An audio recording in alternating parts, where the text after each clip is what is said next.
పొలానికి గట్టు లేకపోతే నీళ్లు నేలపాలైపోతాయి. మెట్టు లేకపోతే పై అంతస్తుకి వెళ్ళలేరు. ఇంటికి గుట్టు లేకపోతే సంసారం విచ్ఛిన్నం చిన్నాభిన్నం అయిపోతుంది. కొంతమంది గుట్టు ఉండదండి బజారు మనిషిలో. అరే ఇంట్లో అత్త ఏమందో రోడ్డు మీదకి వచ్చి కేకలేస్తారు, కోడలేమందో రోడ్డు మీదకి అరే కేకలేసేది కొట్లాడే లోపల కొట్లాడుకోవచ్చుగా, అలాగని లోపల కొట్లాడుకోమని కాదండోయ్ నా మాటేనండి. అరే గుట్టు ఉండాలి కదా మనిషికి, బజారు మనిషిలాగా. అరే ఇంట్లో ఏం జరిగినా చూడండి, వాళ్ళకి ఫోన్ చేసి వీళ్ళకి ఫోన్ చేసి మా కోడలు ఏమందో తెలుసా, మా కోడలు ఏమందో తెలుసా, తెక్కల మనిషా. వాళ్ళకి ఫోన్ చేసి చెప్తే వాళ్ళు వచ్చి ఏమన్నా కుటుంబాన్ని చక్కదిద్దారా? మంట పెట్టకపోతే సరే. ఆమెనా? దీనికి ఆమెను ఎందుకమ్మా? మంట పెట్టకపోతే సరే. తెలివి తక్కువ మాటలు. మీరు ఎప్పుడైనా చూడండి, ఒకరి గుట్టు మా పెదవుల ద్వారం దాటి ఇంకొకళ్ళతో చెప్పినట్లుగా కానీ 22 సంవత్సరాల సేవా జీవితంలో సంఘంలో ఒక్క బిడ్డ కూడా ఆక్షేపించలేడు.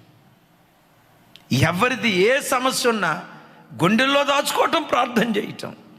నమ్మకమైన స్వభావం కలిగిన వాడు సంగతి దాస్తాడు. అతడు నమ్మకమైన పరిచారకుడు అని ఎందుకన్నాడో తెలుసా? పౌలు పెద్ద ఆయన. ఈ చిన్నపిల్లోడు చిన్న చిన్న పొరపాట్లు చేసి ఉంటాడు.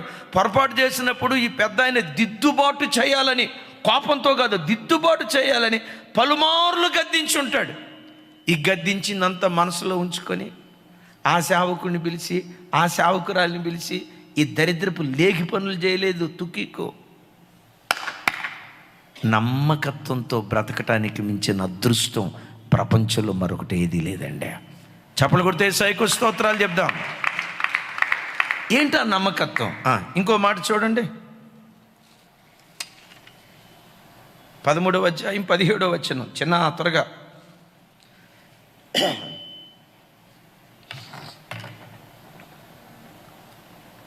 దుష్టుడైన దూత కీడునకు లోబడును, నమ్మకమైన రాయబారి ఔషధము వంటివాడు. చెప్పండి, నమ్మకమైన వాడు ఎలాంటి వాడట? చెప్పాలి ఎలాంటి వాడట? ఔషధం లాంటివాడు. ఔషధం అంటే మెడిసిన్. మెడిసిన్ ఏం చేస్తున్నా? చచ్చేవాడిని కూడా బ్రతికిస్తుంది. నమ్మకమైన స్వభావం కలిగిన వాడు చావు బ్రతుకుల మధ్యలో కొట్టుమిట్టాడుతున్న వ్యక్తులను కూడా నమ్మకమైన స్వభావం గలవాడు బ్రతికిస్తాడు. ఎందుకు? నమ్మకమైన వాడు ఔషధం కలిగిన, ఔషధం వంటి వాడు. ఒకవేళ చర్చిలు చచ్చిపోయే స్థితిలో ఉంటే, సంఘాలు చచ్చే స్థితిలో ఉంటే, ఆత్మలో చచ్చే స్థితిలో ఉంటే, భక్తిలో చచ్చిన స్థితిలో ఉంటే, నమ్మకమైన రాయబారి ఔషధంలాగా చావు బ్రతుకుల మధ్యలో చచ్చే స్థితిలో ఉన్న సంఘాలను నమ్మకమైన రాయబారి బ్రతికిస్తాడు. నమ్మకత్వం లేని సేవకురాలు బతికున్న వాళ్ళని కూడా చంపిద్దక్క.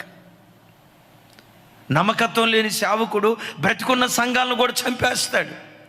దైవజనమా తుకికును గూర్చి అంటాడు, అతడు నమ్మకమైన పరిచారకుడు. యేసయ్యకు మహిమ కలుగును గాక.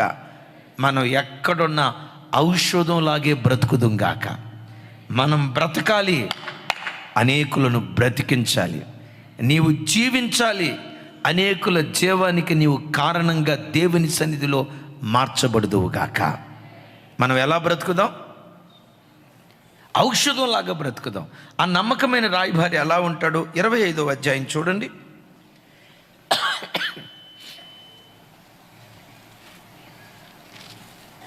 13వ వచనం.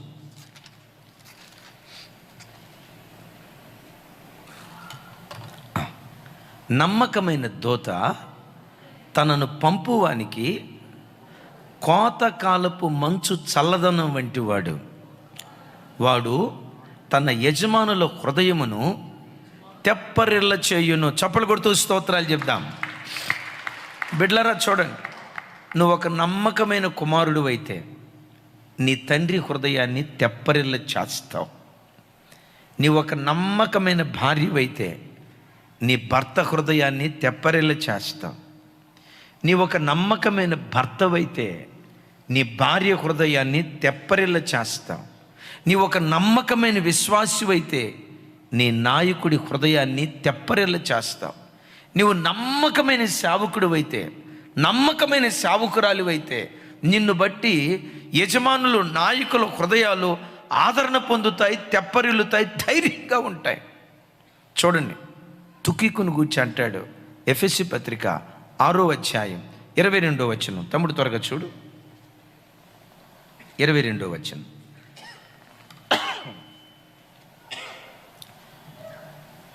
మీరు మా సమాచారము తెలుసుకొనుటకు అతడు మీ హృదయములను ఓదార్చుటకును అతనిని మీ యొద్దకు పంపితిని. ఇప్పుడు చెప్పండి, తుకీకి ఎవరు? హృదయాలను అబ్బాబ్బాబ్బా చెప్పాలి. తుకీకి ఎవరు? మాట్లాడాలి. తుకీకి ఎవరు? హృదయాలను ఓదార్చేవాడు, హృదయాలను ఆదరించేవాడు. మరో చోట అంటాడు కొలస్సీ పత్రికలో, హృదయాలను ఓదార్చేవాడు అంటాడు కదా. నమ్మకమైన రాయబారి కోతకాలపు మంచు లాంటి చల్లదనం వంటి వాడు. ఎలాంటి వాడు చెప్పండి?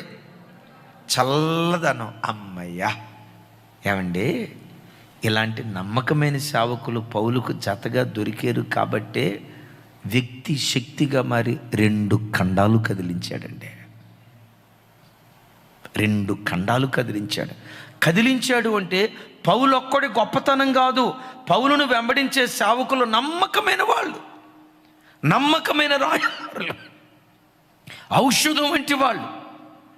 ఇంత కూడా బలహీనతలు బయటకు చెప్పుకోకుండా గుండెల్లో దాచుకుంటూ నమ్మకమైన స్వభావం కలిగిన వారిగా బ్రతికినటువంటి వారు. ఎక్కడికి వెళ్ళినా ప్రజల హృదయాలను ఓదార్చారే కానీ ప్రజల హృదయాల్లో కలవరాలు, గలిబిలిలు కలుగు చేయలేదు. ఇలాంటి నమ్మకమైన వాళ్ళు పౌలుతో ఉండటాన్ని బట్టే వ్యక్తి శక్తిగా మారి ఆసియా ఖండాన్ని, యూరప్ ఖండాన్ని కదిలించే ఒక అద్భుతమైన శక్తిగా దేవుని చేత వాడబడ్డాడు. యేసయ్యకి మహిమ కలుగును గాక. బిడ్డలారా, నా హృదయపూర్వకంగా ఈ మాట చెప్తున్నా, మీ ఎదుట నిలవబడి వాక్యం చెప్తున్నాను. నేను కానీ, దైవ సేవకురాలు కానీ, ఈ పరిచర్య ఇంత గొప్పగా ఆశీర్వదించబడిందంటే నా ఒక్కడి గొప్పతనం, అసలు గొప్పతనం ఏదీ లేదు. నా ఒక్కడి వలనో, సేవకురాలు ఒక్కరి వలనో కాదు, కానీ తుకీకు లాంటి నమ్మకమైన సంఘబిడ్డలను దేవుడి పరిచర్యకు వరంగా ఇచ్చాడు.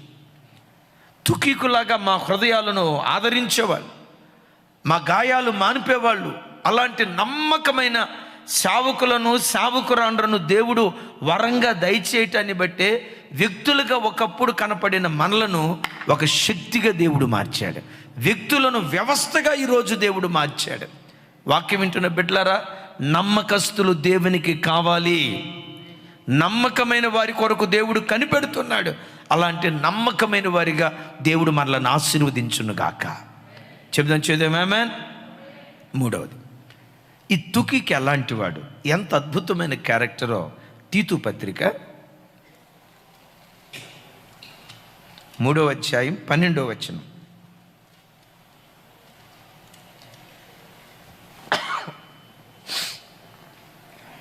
చక్కటి మాట ఇది. 12వ వచనం నాతో కలిసి అందరూ ఈ మాట చెప్పండి.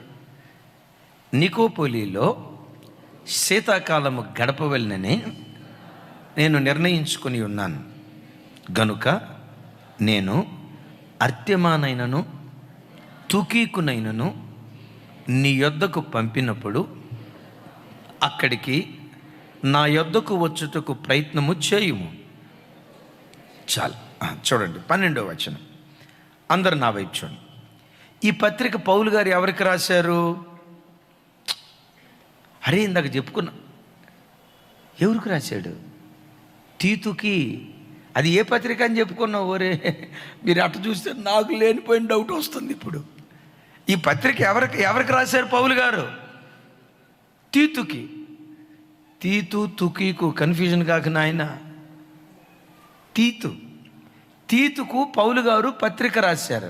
పత్రిక రాస్తూ ఏమంటాడంటే, నాయనా, శీతాకాలం పలానా చోట ఉండాలని నేను అనుకుంటున్నాను. నేను ఆడికి వెళ్ళిన తర్వాత నువ్వు నా దగ్గరికి రా. అయితే నీవు అనుకోవచ్చు, నేను ఇక్కడ సేవ చేస్తున్నా కదా, మరి సంఘాన్ని వదిలిపెడితే ఎట్లా అని కలవరపడకో. నీవు నా దగ్గరికి రాకమునిపే నేను నీ దగ్గరికి తుకీకును కానీ అర్తిమాను కానీ నీ దగ్గరికి నేను పంపిస్తా. నువ్వు ఇక్కడికి వచ్చాయి అని తీతుతో మాట్లాడుతున్నాడు. తీతు క్రేతు అనే ప్రాంతంలో ఒక సంఘానికి సంఘ కాపరి. నా మాట అర్థమైందా? ఏ సంఘానికి కాపరి? క్రేతు అనే ప్రాంతానికి. క్రేతు అనేది ఒక ద్వీపం. క్రేతు అనే ప్రాంతానికి సంఘ కాపరి తీతు. అయితే తీతు, నువ్వు నా దగ్గరకు వచ్చాయి, శీతాకాలం పలానా చోట ఉంటాను, నీకు బదులుగా ఇదిగో నేను పలానా వ్యక్తిని పంపిస్తున్నాను. ఎవరిని పంపిస్తున్నాను? తుకీకును పంపిస్తున్నాను అని అన్నాడు. బిడ్డలారా, అసలు క్రేతీయులు ఎలాంటి వాళ్ళు? అది ఎలాంటి సంఘం? మంచి సంఘమా అంటే సంఘం ఎప్పటికీ మంచిదే. సంఘం ఎప్పటికీ మంచిదే. ఆ సంఘంలో ఉండే విశ్వాసులు మంచివాళ్ళ చెడ్డోళ్ళ? ఈ క్రేతీయులు ఎలాంటి వాళ్ళు పౌలు గారే చెప్తాడు. చూడండి ఆ మాట. తీతు పత్రిక 1వ అధ్యాయం 12వ వచనం. తీతు పత్రిక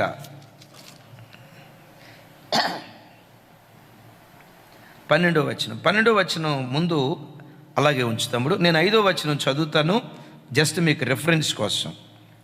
నేను నీకు ఆజ్ఞాపించిన ప్రకారము నీవు లోపముగా ఉన్న వాటిని దిద్ది ప్రతి పట్టణములను పెద్దలను నియమించు నిమిత్తమే నేను క్రేతులో నిన్ను విడిచి వచ్చి తిని. ఎక్కడ విడిచి వచ్చాడట? ఎవరిని? తీతుని. తీతుకు ఈ పత్రిక రాశాడు. తీతు, అక్కడున్న లోపాన్ని దిద్దమని నిన్ను క్రేతులో వదిలేసి వచ్చా అని తీతుతో అన్నాడు. రైట్. ఇంతకీ క్రేతీయులు ఎలాంటి వాళ్ళు? అక్కడ ఉండే లోపం ఏంటి? 10వ వచనం నుంచి చదివితే మనకు అర్థమవుతుంది. అయితే 12వ వచనం చదువుతాను, చూడండి. 12వ వచనం. వారిలో ఒకడు, అనగా వారి సొంత ప్రవక్తలలో ఒకడు ఇట్లనెను, క్రేతీయులు ఎల్లప్పుడూ అబద్ధికులు, దుష్టమృగము, సోమరులకు తిండిబోతులై ఉన్నారు. ఎంత మంచోళ్ళో చూడండి అమ్మ. విన్నారు? అక్కడ ఒక సంఘ కాపరి ఉన్నాడు. ఆ పాస్టర్ గారి పేరేంటి చెప్పాలమ్మా. దేవుడు లేని ప్రజలు అట్లా చేశారంటే పోనీలు అనుకోవచ్చు. ఒకప్పుడు క్రేతీయులు ఎలాంటి వాళ్ళు అంటే, అబద్ధికులు. నోరు తెరిచారా సత్యం పొరపాటును మాట్లాడు. కొంతమంది ఉంటారండి, వాడు నోరు తెరిస్తే అబద్ధం. ఎంత భయంకరంగా అబద్ధాలు ఆడతారో తెలుసా? చెప్తాడు, అక్కడ నదులు ప్రవహిస్తూ ఉన్నాయి, సెలయేరులు ప్రవహిస్తూ ఉన్నాయి అని చెప్తాడు. పోయి చూస్తే బురద కూడా ఉంటుంది. అక్కడ బురద కూడా ఉంటుంది. అసలు ఎట్లా ఆ అబద్ధం కూడా. రాజశేఖర అయ్య గారు ఎవరో చెప్పారు, మగవాళ్ళు అబద్ధం ఆడితే తడికంట, ఆడవాళ్ళు అబద్ధం ఆడితే నాగార్జున సిమెంట్తో కట్టిన గోడంట. ఇది నేనన్న మాట కాదు, రాజశేఖర అయ్య గారు అన్న మాట. మీకేదన్నా డౌట్ వస్తే రేపు 26వ తారీఖు చర్చి డెడికేషన్ ఉంది, ఆడకొచ్చి అడగండి. అయ్యగారు అన్న మాట ఏంటంటే, మగోళ్ళు అబద్ధం ఆడితే తడిక ఊరకనే బయటపడిపోద్దంట. అయ్యగారు అన్న మాట ఆడవాళ్ళు అబద్ధం ఆడితేనంటమ్మా నాగార్జున సిమెంట్తో గోడ కడితే చెక్కు చెదరకుండా. అబద్ధం కూడా 1000% నిజం అన్నట్టు చెప్పింది. అబద్ధం కూడా ఇంత కూడా తడబాటు ఉండదు. మొక్క కవలికల్లో మార్పు ఉండదు. అందులో PhD చేశారంట. ఇది నేను అన్న మాట కాదమ్మా. ఒకవేళ తప్పైతే రాజశేఖర అయ్య గారిని క్లారిఫికేషన్ కోసం అడగండి. దేవునికి మహిమ కలుగునుగాక. క్రేతీయులు ఎల్లప్పుడూ అబద్ధికులు. చెప్పాలరా తల్లి, అబద్ధికులు, దుష్టమృగం. ఎవరిని పట్టుకొని అన్నాడు? ఎవరంట వాళ్ళు? దుస్తులంటే పర్వాలా, గమనించ. అసలు మృగం అంటేనే భయంకరమైంది, మరలేమంటాడు? ఏమండి, మృగం మంచిదా చెడ్డదా అంటాం కదా. రేపు మృగం మనిషివా మృగానివా అంటాం. వీళ్ళు మృగాలే కాదంట. ఏ మృగాలు అంటే ఎంత మంచి వాళ్ళో చూడండి. దీనికి తోడు అద్భుతం, సోమరులకు బాబా. ఎట్లాంటి వాళ్ళు ఉంటారు సంఘంలో కొన్ని చోట్ల. ఏళ్ళకి సేవ చేయాలి పాస్టర్ గారు, ఏళ్ళకి సేవ చేయాలంటే సత్తెనపల్లి పోవాల్సిందే పుష్పుల్ టికెట్ తీసుకొని. ఇలాంటి వాళ్ళకి సేవ చేయాల. ఎవరు? అబద్ధికులు, దుష్ట మృగం బాబోయ్. అయితే బిడ్డలారా, అక్కడ సేవ చేయటానికి తీతును పంపిస్తే భక్తులు అంటారు అంతగా న్యాయం జరగలేదట. న్యాయం జరగకపోతే వాళ్ళని దిద్దుబాటు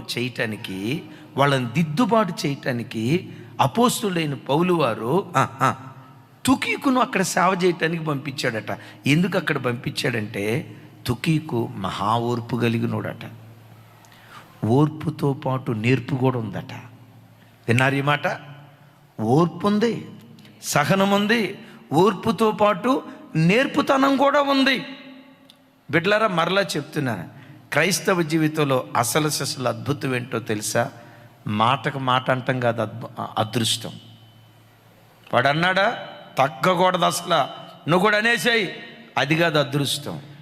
నోటికొచ్చినట్టు మాట్లాడే ప్రజల మధ్యలో ఓర్పుతో బ్రతకటమే అసలు అదృష్టం. Praise the Lord. ఇది క్రైస్తవ జీవితంలో అదృష్టం. మరలా చెప్తున్నాను, క్రైస్తవ్యం అదృష్ట దురదృష్టాలను నమ్మదు. తుకీక్ అనే పేరుకున్న అర్థం ఏంటంటే అదృష్టవంతుడు అని అర్థం. నేనంట మానవ భాషలో చెప్పాలంటే క్రైస్తవ జీవితంలో అదృష్టం ఏంటంటే దుష్ట మృగం లాంటి వ్యక్తులు నీ చుట్టూతో ఉంటారు. ఓర్పుతో బ్రతకటమే అదృష్టం. అబద్ధాలు మాట్లాడే వ్యక్తులు ఉంటారు. సూటిపోటి మాటలతో మానసికంగా నిన్ను హింసించే వాళ్ళు ఉంటారు. నీ ఇంటిలో ఉంటారు, ఉద్యోగ స్థలంలో ఉంటారు, సంఘంలో ఉంటారు, వ్యాపార స్థలంలో ఉంటారు. నువ్వు బ్రతికే ప్రతి చోట దుష్ట మృగాల లాంటి వ్యక్తులు నీ చుట్టూతో ఉంటారు.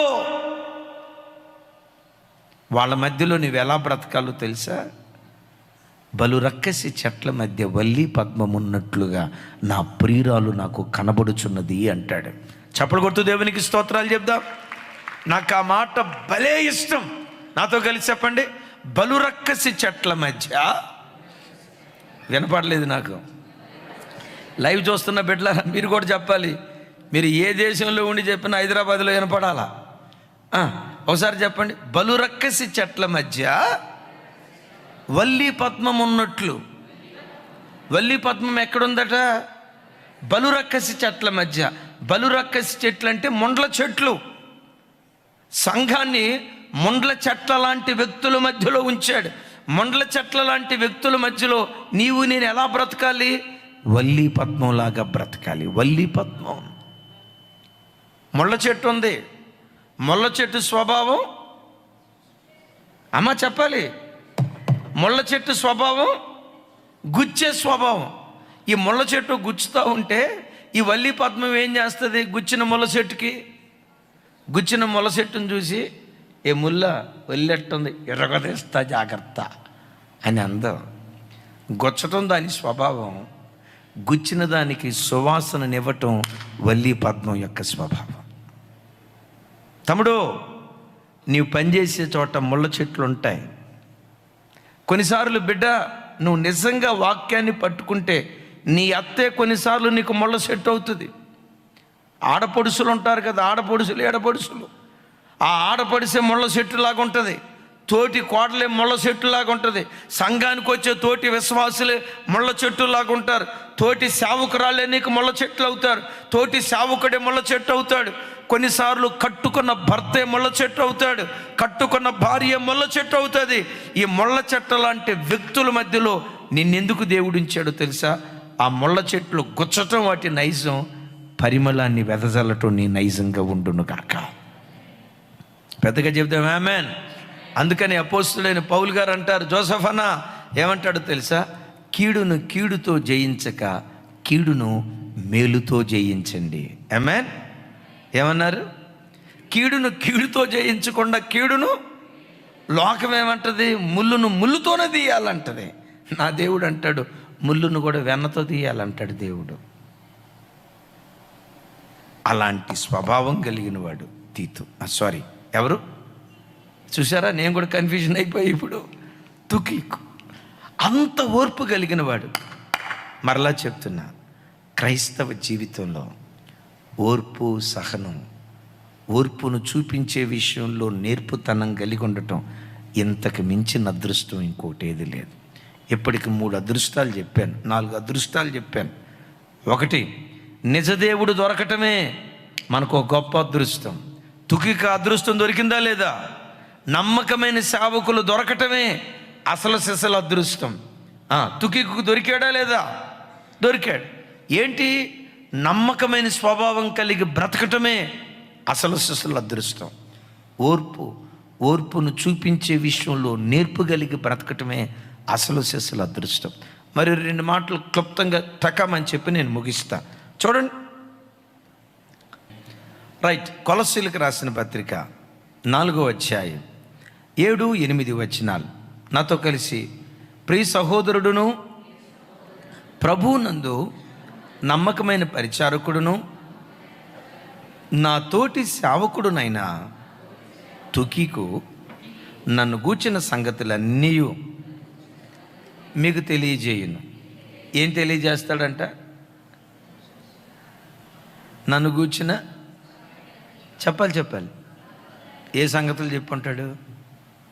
పౌలు అన్నకి ఎంత కోపమో తెలుసా?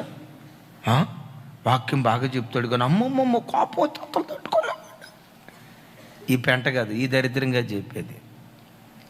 ఔషధం బ్రతికించే మాటలు చెప్పిద్దా, చంపే మాటలు చెప్పిద్దా? నిజంగా నువ్వు ఔషధం అయితే బ్రతికించే మాటలే నీ నోట వస్తాయి. నువ్వు ఔషధం అయితే. నువ్వు విషమైతే నేనేం చెప్పలేను. నువ్వు విషమైతే ఇంక వచ్చే మాటలు ఏ మాటలమ్మా? విషమే. కొంతమంది ఉల్లంతా విషమేనండి. నేనంటవేంటి, వేమన గారే అన్నారు, పాముకేమో తలలో ఉంటుందట, తేలికేమో తోకలో ఉంటుందట, కలునికి నిలువెల్ల విషమే. పాపాత్ముడైన మనిషికి నిలువంత విషయమే. మనం ఔషధంలాగా దేవుని దగ్గర బ్రతుకుదాం గాక. చెబుదాం ఆమేన్. నన్ను గూర్చిన సంగతులన్నీ మీకు తెలియచేయును. 8వ వచనం ఇక్కడ అసలు విషయం. 9వ వచనం చిన్న రైట్. అతనితో కూడా నమ్మకమైన ప్రియ సహోదరుడైన ఒనేసిమును మీ యొద్దకు పంపుచున్నాను. ఇతడును మీ యొద్ద నుండి వచ్చిన వాడే.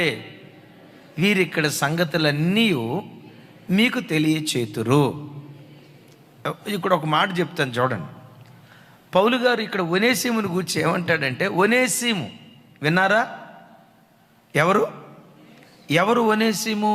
కొలస్సీ పట్టణంలో ఫిలోమాను ఇంటిలో దొంగతనం చేసి పట్టబడి మొత్తానికి జైలు పాలయ్యాడు. ఎక్కడ జైల్లో ఉన్నాడు? రోమా ప్రాంతంలో జైల్లో ఉన్నాడు. పౌలు గారిని కలుసుకున్నాడు. పౌలు గారు సువార్త ప్రకటించడాన్ని బట్టి ఒనేసిము మారాడు. విన్నారా? ఎక్కడ దొంగతనం చేశాడు? ఫిలోమాన్ ఇంట్లో. ఫిలోమాన్ పత్రిక చదువుతారు చూసారా? ఫిలోమాన్ ఇంట్లో దొంగతనం చేశాడు. ఫిలోమాన్ ఏ ఊరివాడు? కొలస్సీ పట్టణం వాడు. విన్నారా? ఏ ఊరోడు? కొలస్సీ పట్టణానికి చెందినటువంటి వాడు. ఆ సంఘానికి పెద్ద. ఆ పెద్దకు ఉత్తరం రాశాడు, ఫిలోమాను ఉత్తరం. ఈ ఉత్తరం కూడా తుకికు ద్వారానే రాసి పంపించినట్లుగా చరిత్రకారులు చెప్తారు. మీరు ఎప్పుడైనా ఫిలోమాను పత్రిక చూడండి. ఇప్పుడు కూడా కొన్ని మాటలు చెప్తాను. అయితే ఇక్కడ చూడండి, ఒనేసిమును గూర్చి ఏమంటాడంటే, నమ్మకమైన ప్రియ సహోదరుడైన ఒనేసిమును. ఏమంటాడు? ఏమంటే పౌలు గారు ఈడు షడ్డోడు అని చెప్పింది చాలా తక్కువ మంది గురించి చెప్పాడు. ఆ కంచెరోడు నాకు చాలా కీడు చేశాడు అన్నాడు, పెద్ద పదం వాడాడు. అలెగ్జాండర్ అనే కంచెరోడు నాకు భలే కీడు చేశాడని పెద్ద పదమే వాడాడు, చెప్పాడు. అయితే ఎట్ దట్ సేమ్ ఎదుటి వాళ్ళలో కొంతమందిలో ఉన్న మంచితనాన్ని కూడా గుర్తించి మాట్లాడాడు. కొంతమంది ఉంటారండి, ఆడొక్కడే నీతిపరుడు అని చెప్తాడు. ఇక అందరూ పాపుల్లో ప్రధాని, ఈడు మాత్రం పరిశుద్ధులో మొట్టమొదటోడు అని చెప్తూ ఉంటాడు. కొంతమంది వ్యక్తిత్వం ఎట్టుంటుందంటే, ఆడొక్కడే మంచోడు, ఇక ప్రపంచంలో ఉన్న వాళ్ళంతా. ఇది దరిద్రపు గుణం. ఎదుటివాడి మంచితనాన్ని కూడా గుర్తించలేని గుడ్డితనం కొంతమందిలో ఉంటుంది. ఆడు మంచోడు కాదండి, ఈడు మంచోడు కాదండి, ఈడు మంచోడు కాదండి, ఎక్కడికి వెళ్ళినా వాళ్ళు మంచోళ్ళు కాదండి, వీళ్ళు మంచోళ్ళు కాదండి, వీళ్ళు మంచోళ్ళు కాదండి అంటాడు. ఇందు మూలంగా తేలిన ఫలితార్థం ఏమనగా, ఈడే అసలు మంచోడు కాదు. విన్నారా? పౌలు చాలామందిని మెచ్చుకున్నాడు. ఒనేసిమును గూర్చి అంటాడు, నమ్మకమైన వాడు ప్రియ సహోదరుడైన ఒనేసిమును మీ యొద్దకు పంపుచున్నాను. ఇప్పుడు నా వైపు చూడండి. ఎవరితో కలిపి పంపుతున్నాడు? తుకీకుతో కలిపి. ఎవరినిచ్చి పంపిస్తున్నాడు? ఒనేసిమునిచ్చి. ఇప్పుడు ఒనేసిమునిచ్చి ఎక్కడికి పంపిస్తూ ఉన్నాడు? కొలసీ పట్టణంలో ఎవరున్నారు? తుకీకా ఫిలోమాన్ ఉన్నాడు. ఫిలోమాన్ ఇంట్లో ఏం చేశాడు ఒనేసిము? ఇప్పుడు తుకికితో పాటు ఎందుకు తీసుకొస్తున్నాడు తెలుసా? అయ్యా, ఫిలోమాను ఒనేసిమును అంగీకరించేటట్లు వీళ్ళిద్దరి మధ్యలో సమాధానం కలుగు చేయయ్యా. అయ్యా, వీళ్ళిద్దరి మధ్యలో మధ్యవర్తిగా ఉండయ్యా. నిజమే, ఒనేసిము తప్పు చేశాడు, దొంగతనం చేశాడు, యజమానుడికి కీడు చేశాడు. నీ వెళ్ళి 4 మాటలు చెప్పి నీవెలాగైనా వాళ్ళ మధ్యలో మధ్యవర్తిత్వం చేసి వాళ్ళిద్దరిని ఐక్యపరిచయ్యా అని తాను తుకీకు చెప్పి, అదే సమయంలో ఫిలోమానుకు ఉత్తరం రాస్తాడు. ఫిలోమానా, నా సహోదరుడా, వృద్ధుణ్ణి, ఖైదీని, చెరసాల్లో ఉన్నవాడిని, ఒనేసిము నిమిత్తం నేను బ్రతిమలాడుకుంటున్నాను. ఒకప్పుడు నిష్ప్రయోజకుడే కానీ ఇప్పుడు ప్రయోజకుడు. అద్భుతం. వినండి ఇక్కడ. ఇప్పుడు కొలసీ ప్రాంతానికి కొంతకాలం తర్వాత కొలసీ సంఘానికి కాపరి ఎవరయ్యారో తెలుసా? ఒనేసిము అయ్యాడు. ఇక్కడ విచిత్రం చూడండి.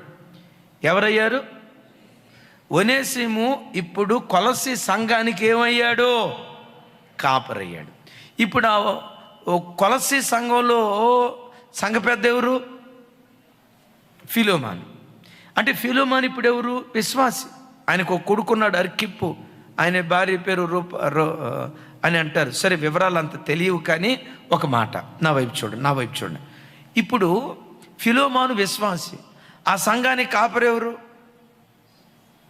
ఒనేసిము. పాస్టర్ గారు కుర్చీ మీద కూర్చోడా? స్టేజ్ మీద కూర్చోడా? ఫిలోమాను ఎక్కడ కూర్చొని ఉంటాడు? ఒకప్పుడు ఫిలోమాను ఎవరంటే యజమాని, ఒనేసిము బానిసన్. నీ కాళ్ళు ముక్కుతా, ఏం చేయమంటారు సార్, నన్ను ఏం పని చేయమంటారు సార్ అని చేతులు కట్టుకొని గడగడగడ వణికేవాడు. ఇప్పుడు ఏమైందో తెలుసా? ఆ స్థానంలో ఒనేసిమును అంగీకరించాలంటే ఫిలోమాను మామూలు విషయమా? సో వీళ్ళ మధ్యలో మధ్యవర్తిత్వం వహించడానికి దేవుడు అక్కడ పౌలు గారి ద్వారా ఎవరిని పంపించాడు? బిడ్లరా, విలువైన మాట. సమాధానపరుచువారు ధన్యులు, వారు దేవుని కుమారులు అనబడతారు. క్రైస్తవ జీవితంలో అదృష్టం ఏంటో తెలుసా? సమాధానపరిచే వ్యక్తిత్వం కలిగి ఉండటమే అదృష్టం. బంధాలు తెగిపోయిన బంధాలను కలిపే వ్యక్తిత్వం కలిగి ఉండటమే అదృష్టం. వాళ్ళను గూర్చి వీళ్ళను గూర్చి వాళ్ళకి చెప్పి ఇద్దరి మధ్యలో మంట ఎక్కువ కలుగు చేయటం, అంతకు మించిన దరిద్రం క్రైస్తవ జీవితంలో మరొకటి ఏదీ లేదు. క్రైస్తవుడు ఎవడు అదృష్టవంతుడు? ఎవరి మధ్యలోనైనా విభేదాలు ఉంటే వాళ్ళని ఎవరైనా ఐక్యపరిచారంటే సమాధానపరిచే పరిచర్యను మించిన అదృష్టమైన పరిచర్య ఇంకోటి ఏదీ లేదు. నేనంట యేసుక్రీస్తు వారు సిలువలో చేసింది కూడా ఏంటో తెలుసా? మనందరినీ పరలోకపు తండ్రితో సమాధానపరిచాడు. ఒకప్పుడు యూదులు గ్రీస్ దేశస్థులం అనే భేదం అడ్డుగోడ మనలో ఉంటే ఆ అడ్డుగోడను పడగొట్టేసి మనిద్దరినీ దేవుడు సమాధానపరిచాడు యూదులతో కూడా. అంటే యేసయ్య చేసిన పరిచర్య అది. నేనంట సంఘంలో కానీ బ్రతుకుతున్న చోట కానీ సమాధాన పరిచర్య చేయటం అది ఒక గొప్ప అదృష్టం. మరలా చెప్తున్నాను, బైబిల్లో అదృష్టం గిదృష్టం లేదు, దురదృష్టం లేదు. తుకీకు అనే పేరుకున్న అర్థం ఏంటి? వాటన్నిటికి మించి మంచి సాక్ష్యాన్ని పొందుకున్నాడు. ఒక గొప్ప సేవకుడి దగ్గర మంచి సాక్ష్యం పొందుకోవటానికి మించిన అదృష్టం భూమి మీద ఇంకొకటి ఏముంది? అతని సాక్ష్యపు జీవితం లేఖనాలలో పరిశుద్ధ గ్రంథంలో లిఖించబడింది. నేనంట పరిశుద్ధ గ్రంథంలో లిఖించబడిందంటే పరలోకంలో ఉన్న జీవ గ్రంథంలో లిఖించబడి ఉంటుందా ఉండదా? పౌలు గారు ఏమంటారు? కొలస్సే సంఘానికి ఉత్తరం రాస్తూ 4వ అధ్యాయంలో అంటాడు కదా, బైబిల్లో అతని పేరును గురించి ప్రస్తావించబడింది. ఏమని? నమ్మకమైన పరిచారకుడు, ప్రియ సహోదరుడు. చెప్పండి ప్రియ సహోదరుడు, ప్రభువునందు నమ్మకమైన పరిచారకుడు. 3వ మాట ఉందంటే అద్భుతం, నా తోటి చెప్పాలి నా తోటి అంటే ఏ స్థాయికి వెళ్ళిపోయాడు ఇప్పుడు తుకీకు? నా తోటి సేవకుడు, నా కోవర్కర్, నా జత పనివాడు. ఎంత గొప్ప సాక్ష్యం బిడ్డలారా! ఒకటి, నాయకుడిగా ఉన్న ఏ సేవకుడైనా తన దగ్గర సేవ చేసే సేవకులను పరిచయం చేసేటప్పుడు మా తోటి సేవకులు అని చెప్పాలి, కానీ మా జత పనివారు అనే చెప్పాలి, కానీ మా కింద సేవ చేసే సేవకులండే. అంటే వాళ్ళు కింద సేవ చేస్తున్నారంటే అయ్యగారు ఎక్కడున్నట్టు? పైన ఉన్నట్టు ఇక్కడి నుంచి అటే పోతాడు, అడ్రస్ గల్లంత అయిపోద్ది. మా కింద సేవ చేసే సేవకులు ఎవరిని గూర్చి సేవకులు నాయకులు ఆ మాట అనకూడదు. సేవకులను గూర్చి చెప్పేటప్పుడు ఈ బిడ్డలు మా జత పనివారు, క్రీస్తు యేసు పనిలో మా జత పనివారు, మా తోటి సేవకులు అని సంబోధించాలి. కానీ మా కింద పని చేస్తారండి, మా కింద పని చేస్తారండి అంటే వాళ్ళు కింద ఉన్నారంటే మనోడు పైన ఉన్నట్టు. పైన ఉన్నాడంటే ఇక అటు నుంచి అటే పోతాడు, తొందరగా ఎక్కువ కాలం బ్రతకడం. ఎప్పుడు తనతో కలిసి సేవ చేసే సేవకులను చులకనగా మాట్లాడకూడదు, అవహేళనగా మాట్లాడకూడదు. క్రీస్తు యేసు పనిలో మా జత పనివారు. ఆమేన్ చేద్దాం, ఆమేన్. నేనంట నా తోటి జత పనివాడు, నా తోటి సేవకుడు అన్నాడంటే, అరే పౌలు వయసు ఎంత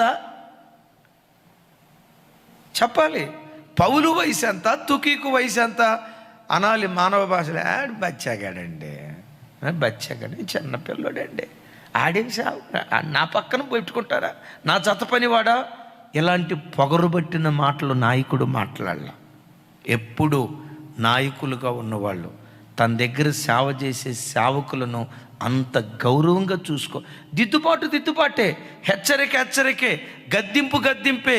బట్ వాళ్ళను గూర్చి పరిచయం చేసేటప్పుడు కానీ నాయకుల మనసులో ఉండాల్సింది కానీ వీరు క్రీస్తు యేసు పనిలో మా జత పనివారు.